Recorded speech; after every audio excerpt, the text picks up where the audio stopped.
Good afternoon students.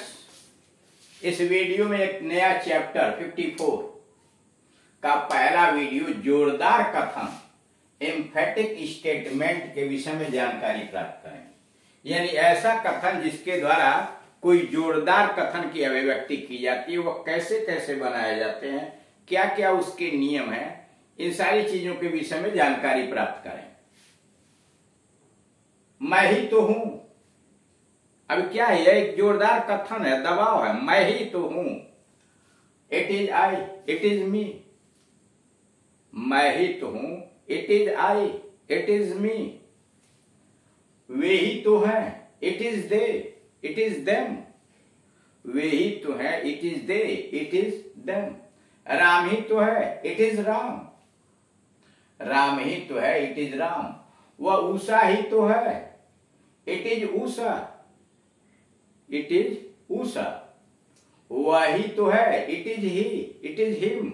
वह ही तो है, it is he, it is him. हम ही तो है, it is we, it is we. ऐसे वाक्यों में संज्ञा या सर्वनाम धन ही तो आता है।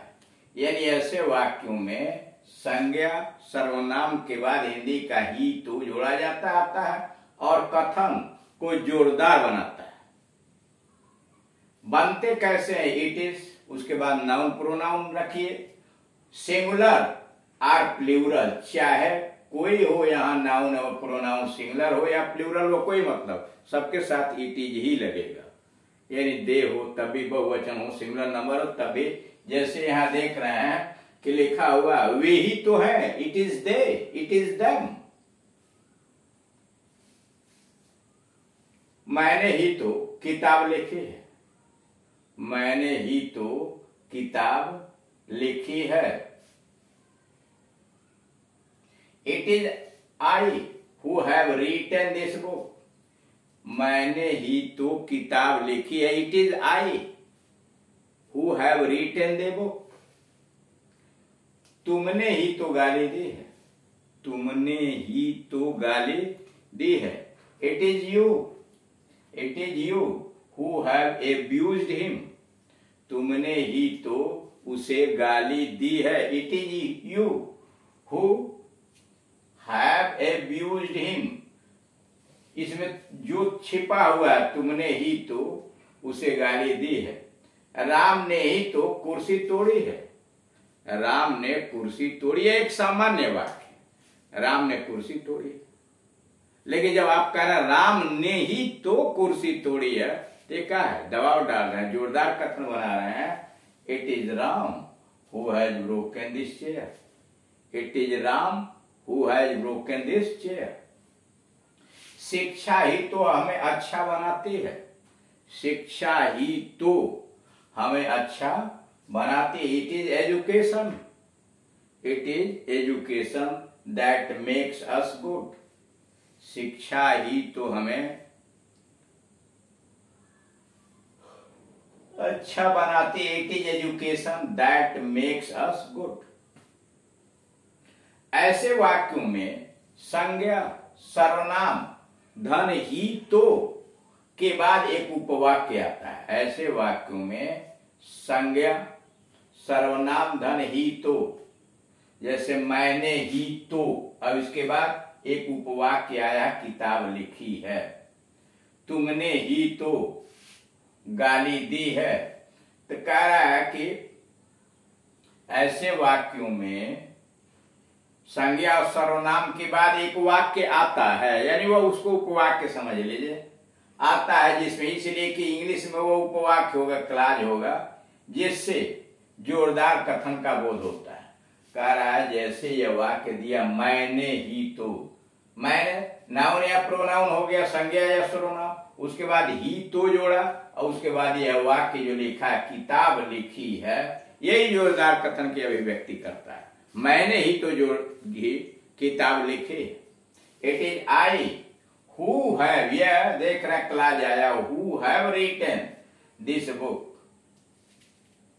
रूस बना का it is, it was, it is या इट वॉज, नाउन लिखे या प्रोनाउन, हु या दैट, सजीव के लिए हु, निर्जीव के लिए दैट।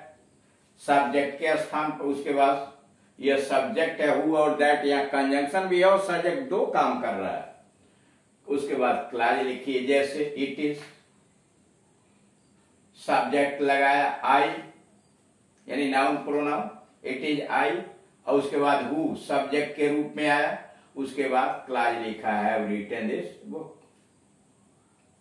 नोट, इट इज के बाद सिंगुलर नाउन या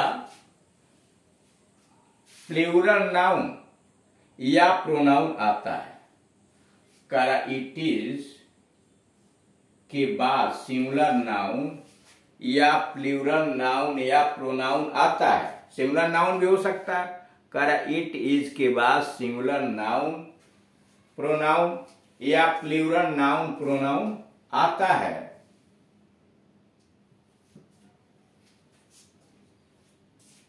ऐसे वाक्यों में प्लूरल नाउन या प्रोनाउन रहने पर भी, ऐसे वाक्यों में सिंगुलर नाउन या प्रोनाउन, प्लूरल नाउन या प्रोनाउन यानी नाउन या प्रोनाउन बहुवचन रहने पर भी इट आर इट वेयर का प्रयोग नहीं होता।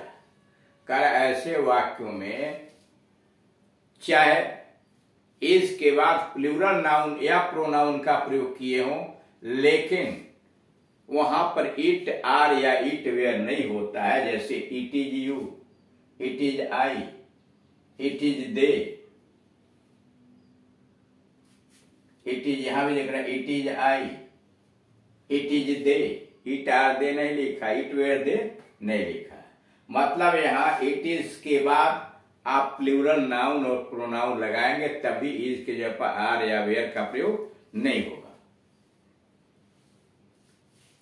नंबर 2, इट इज के बाद जो प्रोनाउन आता है, यानी इट इज के बाद जो प्रोनाउन यह आ रहा है उसकी बात कर रहा है, वह कर्ता या कर्म कारक के रूप में होता है। कह रहा है कि इट इज के बाद जो नाउन आता है, जैसे वे ही तो है, इट इज दे, या इट इज देम, हम ही तो है, इट इज वी या it is us, it is ही या हिम।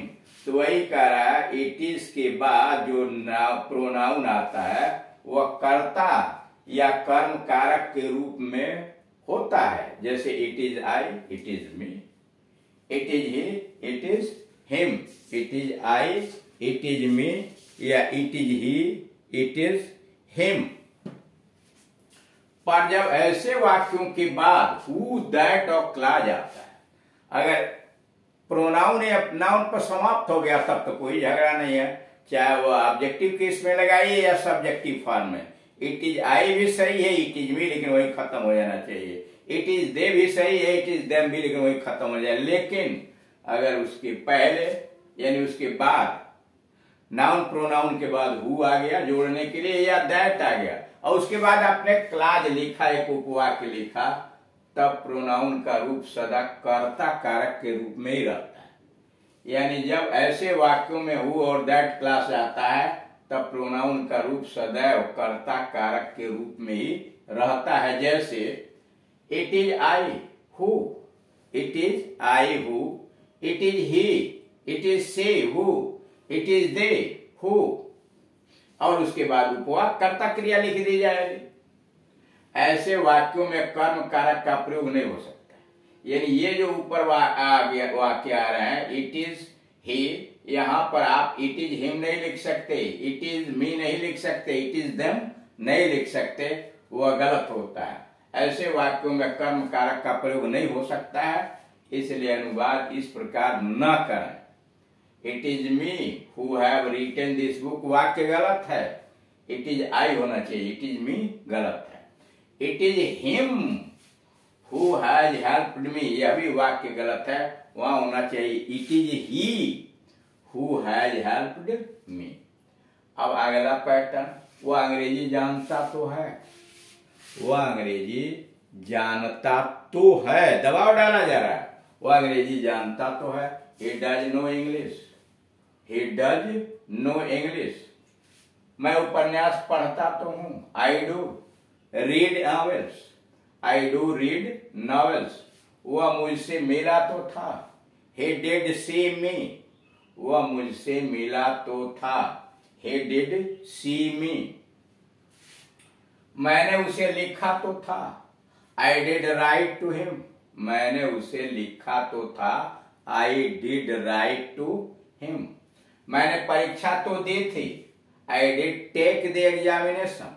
मैंने परीक्षा तो दी थी। I did take the examination। वह टेनिस खेलती तो है। वह टेनिस खेलती तो है। She does play tennis। वह टेनिस खेलती तो है। She does play tennis।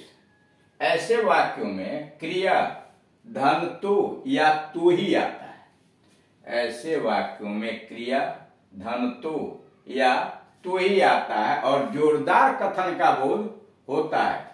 इस प्रकार के वाक्यों में सामान्य वर्तमान प्रेजेंट सिंपल, यानी इस प्रकार के वाक्यों में वर्तमान सामान्य वर्तमान प्रेजेंट सिंपल या सामान्य भूत पास्ट सिंपल की क्रिया का बोध होता है। कर ऐसे वाक्यों के अंतर्गत प्रेजेंट सिंपल या पास्ट सिंपल का प्रयोग होता है। अन्य टेंस में, अन्य टेंस के अंतर्गत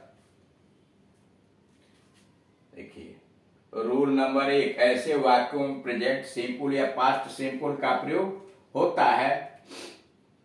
नंबर 2, अन्य टेंस में डू डज और डिड का प्रयोग तो होता ही नहीं है। नंबर 2, ऐसे वाक्य सदा स्वीकारात्मक अफर्मेटिव ही होते हैं। ऐसे वाक्य सदा अफर्मेटिव में होते हैं। जब ये वाक्य नकारात्मक यानी निगेटिव बन जाते हैं तब कथन जोरदार नहीं रह जाता है। यानी जब जोरदार कथन बनाता हो तो स्वीकारात्मक यानी अफर्मेटिव सेंटेंस भी बनेगा।